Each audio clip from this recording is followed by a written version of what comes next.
bangsa Uighur dengan Indonesia sangat dekat. Kita bersaudara, kita Muslim katanya. Lihat sendiri. Terus dia tanya, antum sudah sholat belum? Antum sudah sholat belum? Terus kami jawab, kami dari tadi itu nyari masjid. Kalau tidak diusir, ya nggak bisa masuk. Kalau tidak, masjidnya sudah rata. Terus dia bilang, sampai akhirnya Pak, itu sebelum sampai hotel, saya ngomong ke teman, coba antum tanyakan apa yang bisa kita bantu Muslim Indonesia ke Uighur. Teman saya tanya, dia gelengkan kepala sambil bilang gini, Pak, negaramu tidak bisa bantu kami. Terus dia bilang pakai bahasa Cina, saya nggak tahu artinya. Saya tanya ke teman, teman bilang apa artinya? Dia bilang doakan kami. Terus saya bilang hafidhakumullah, saya bilang semoga Allah melindungimu. Saya bilang seperti itu. Ini sudah kita Pak, tertindas seperti itu, tidak bisa sholat bertahun-tahun, rindu puasa Ramadan untuk menempelkan jidatnya ke atas buminya Allah, dia tidak bisa Pak. Dicerita apa adanya, saya saksikan langsung dari lisan mereka. Mereka bersaksi, saya mengalami diusir-usir. Tidak ada lagi yang bisa mengatakan mereka itu baik-baik saja. Tega betul Pak. Kalau ada orang yang mengatakan mereka baik-baik saja, didengar sama orang Uighur itu sakit hati betul Pak. Allah, Allah, Allah, Allah, Allah. Nah sampai akhirnya Bapak Ibu, ini kartu untuk masuk ke masjid ini regulasi lama. Regulasi sekarang pakai tadi itu screen. Lanjut. Akhirnya selesai, kami sudah tidak bisa bicara sama Uighur. Akhirnya terakhir coba kita datang ke ini, ke pasar ini. Ini namanya Grand Pasar of Urumqi. Sekarang jadi objek wisata gara-gara masjid yang besar ini Pak. Kami pengen lihat karena di tulisan sebelumnya seorang Indonesia yang kesini yang memang masjidnya ini udah nggak dipakai. Akhirnya kami lihat, oh betul nggak dipakai. Ya udah kami keliling-keliling saja, coba foto biar kami bisa ceritakan di sini berubah fungsi dan sebagainya. Pas mau pulang, malamnya kami sudah harus meninggalkan Xinjiang Bapak Ibu.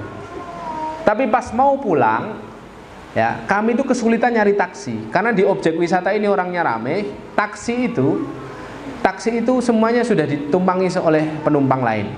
Jadi tidak ada taksi yang kosong itu. Lama sekali sampai kami khawatir, ya Allah nanti sampai bandara enggak? Karena jam 7 malam kami harus sampai bandara, ini sudah jam 4 sorean gitu. Kami harus kembali lagi ke Hui. Sampai akhirnya lama, tiba-tiba ada mobil satu Pak berhenti, mobil pribadi.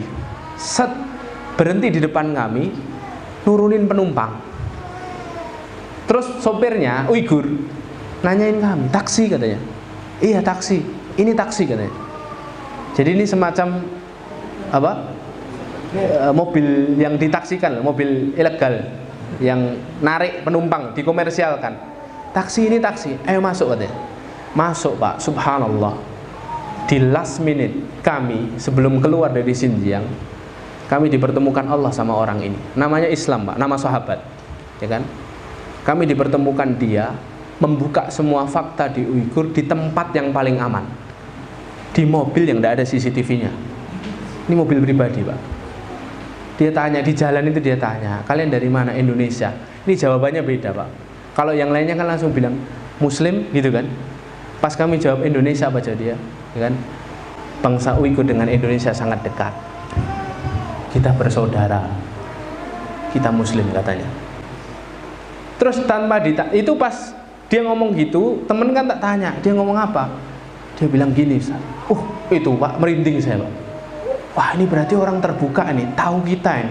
Coba antum tanya. Sebelum ditanya tentang keadaan mereka, karena ini satu-satunya yang bisa kami tanya. Dia sudah cerita sendiri.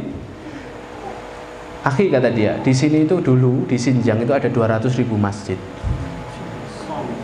200.000 masjid. Dan sekarang semuanya antum lihat sendiri. Terus dia tanya, antum sudah sholat belum? Antum sudah sholat belum? Terus kami jawab, kami dari tadi itu nyari masjid. Kalau tidak diusir, ya nggak bisa masuk. Kalau tidak, masjidnya sudah rata. Terus dia bilang apa? Saya sudah lama juga nggak sholat katanya. Kalau kami ketahuan sholat, kami ditangkap. Kalau di HP kami ada konten Islam, kami ditangkap, dimasukkan camp. Dia sendiri Pak yang ngomong camp. Kami belum sempat nanya camp. Terus teman saya bilang, Ustadz dia ngomongin camp. Coba tanyain tentang camp. Jadi saya berharap itu Pak, Jadi jarak dengan Grand Bazar dengan hotel kami nggak terlalu jauh. Saya itu di jalan cuman berharap, ya Allah semoga macet ini jalannya. Biar apa? Biar dia jalannya pelan-pelan. Ini tempat paling aman Pak yang kami temui di Xinjiang Pak. Tidak bisa lagi sampai keluar itu kami tidak bisa lagi ngobrol sama dia. Terus sampai akhirnya dia bilang camp. Teman saya tanya, lo campnya di mana? Ya, ada nggak di kota ini? Dia katakan jauh dari sini. Campnya ada di pedalaman. Antum tidak mungkin bisa dapat camp ini. Terus, loh, kalian diapakan saja di sana? Terus teman saya itu nanya sendiri spontan karena secara dia juga tahu kabar tentang Xinjiang. Teman saya tanya, betul toh kalian di camp itu disiksa, terus diminta dipaksa minum khamr, dipaksa makan babi? Apa jawaban dia? Jawaban dia itu gini, semua berita yang kamu dengar tentang camp penyiksaan di negeri itu semuanya benar. Keluarga saya sudah banyak yang masuk di sana. Kami tidak bisa apa-apa. Keinginan saya untuk sholat itu besar, akhi, kata dia. Kami nggak bisa sholat. Bahkan ketika kami sholat di rumah itu ketahuan. Mereka bebas keluar masuk ke rumah kami. Ya. Sampai akhirnya Pak, itu sebelum sampai hotel, saya ngomong ke teman, coba antum tanyakan apa yang bisa kita bantu Muslim Indonesia ke Uighur. Teman saya tanya, dia ngelengkan kepala sambil bilang gini, Pak, negaramu tidak bisa bantu kami. Itu sedih Pak dengar jawaban itu. Negaramu tidak bisa bantu kami. Walaupun saya itu berhusnuzon, dia bilang negaramu, bukan kamu tidak bisa bantu kami. Sampai akhirnya selesai Pak, turun sampai hotel, udah kami nggak bisa ngobrol lagi. Tapi setidaknya dia sudah menceritakan tentang camp, tentang kondisinya mereka. Terus dia itu salaman sama saya Pak. Awalnya saya cuma nyalam, terus dia minta meluk gini Pak. Terus dia bilang pakai bahasa Cina. Saya nggak tahu artinya, saya tanya ke teman. Teman bilang, apa artinya? Dia bilang doakan kami. Saya bilang hafidhakumullah, saya bilang, semoga Allah melindungimu. Saya bilang seperti itu. Ini sudah kita Pak, tertindas seperti itu. Tidak bisa sholat bertahun-tahun, rindu puasa Ramadan untuk menempelkan jidatnya ke atas buminya Allah. Dia tidak bisa Pak. Dicerita apa adanya. Saya saksikan langsung dari lisan mereka. Mereka bersaksi, saya mengalami diusir-usir. Tidak ada lagi yang bisa mengatakan mereka itu baik-baik saja. Tega betul Pak. Kalau ada orang yang mengatakan mereka baik-baik saja, didengar sama orang Uighur itu sakit hati betul Pak. Nah, dan kita ini yang di sini kufur, Bapak Ibu ini mereka. Kufur betul sama nikmat Allah. Kalau di sini kita masih malas-malesan sholat. Kalau ada azan berkumandang kok kita tidak segera bergegas ngambil air wudhu, itu kufur hadir. Ya. Nikmat betul Pak. Saya tadi merasakan duduk di situ. Ada seorang adik nih berkhutbah, ya Allah, generasi Islam tetap ada bersambung. Ada yang baca Al-Quran, ya Allah, nikmat sekali dengarkan baca Al-Quran. Mereka tidak bisa Pak. Kok baca Al-Quran? Kumpul aja mereka ditangkap kok. Makanya masyaallah muslimin azzakumullah. Akhirnya saya dekap, saya doakan dia. Lama itu Pak, dekap dia itu. Sampai akhirnya saya saking bahagianya saya dan saking inginnya saya bercerita kepada antum semuanya bahwa betul-betul saya bertemu sama saudara Uighur. Saya ajak selfie Pak. Saya minta foto antum, saya ajak selfie. Pas saya ajak selfie wajahnya berubah. Terus dia bilang ke teman saya pakai bahasa Cina. Terus teman saya bilang, loh, dia bilang apa? Ustadz, dia bilang, saudaraku, tolong bilangkan ke saudaraku ini hapus foto saya, itu bisa membahayakan saya. Sampai kayak gitu itu Pak. Saya baru sadar, ya Allah, bodohnya saya meminta foto dia, bisa membahayakan dia. Saking saya khawatir sama dia, saya bukakan galeri saya hapus di depan dia agar dia lega Pak. Saya tidak punya foto dia, tapi saya wallahi bertemu dengan dia ya. Sampai akhirnya dia memeluk lagi, minta doa lagi Pak. Doakan saya ya, pokoknya jangan lupa doakan kami di sini. Saya doa keluar, dia pergi Pak. Itu last minute kami di Xinjiang. Allah pertemukan dengan dia. Karena memang dari awal niat kami ingin bertemu dan menyaksikan mereka. Allah mudahkan semuanya. Dan hari ini saya bersaksi atas nama Allah. Saya menyaksikan sendiri, merasakan sendiri, bertemu dengan mereka, merasakan apa yang mereka rasakan. Dan saya berangkat dengan teman saya tanpa dibiayai oleh lembaga manapun. Jadi ini semoga hari dimuliakan Allah menjadi penyambung lidah mereka. Peduli kita kepada mereka, semoga kelak berkumpulnya kita semuanya menjadi hujah di hadapan Allah Subhanahu wa taala. Ya, kalau Allah Subhanahu wa taala menanyai kita, sudah apa kamu? Saudaramu Uighur tertindas, sudah apa kamu?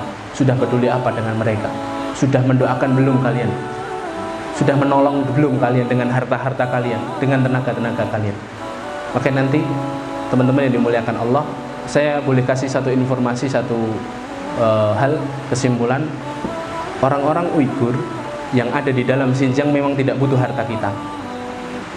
Yang butuh harta kita hari ini adalah orang-orang Uighur yang menyelamatkan keimanannya dan berlari ke luar negeri. Sekarang ada di Uzbek, ada di Turki, dan ada di negara-negara sekitar Asia Tengah. Ya, mereka butuh bantuan dana kita, mereka butuh sokongan bantuan kita, baik secara doa, fisik, dan harta kita. Makanya Rasulullah katakan, jahidul musyrikin nabi amwalikum wa anfusikum wa alsinatikum. Perangi orang-orang musyrik itu dengan harta-harta kalian, dengan nyawa-nyawa kalian, dan dengan lisan-lisan kalian. Apa maksudnya lisan? Dengan doa-doa kita, dengan suara-suara kita untuk menceritakan fakta yang benar, bukan fakta yang pura-pura benar. Maka ini hadirin dimuliakan Allah, barakallahu fikum, semoga bermanfaat apa yang saya sampaikan. Mohon maaf tidak bisa secara rinci panjang, terbatasnya waktu, dan saya khawatir terlalu malam nanti kita sulit untuk bangun subuh. Makanya nanti setelah ini segera istirahat agar subuh segera bisa bangun untuk menaikkan salat subuh. Barakallahu fiik, saya kembalikan ke moderator. Mohon maaf atas segala kesalahan. Akhiru da'wana alhamdulillahirabbil alamin. Assalamualaikum warahmatullahi wabarakatuh.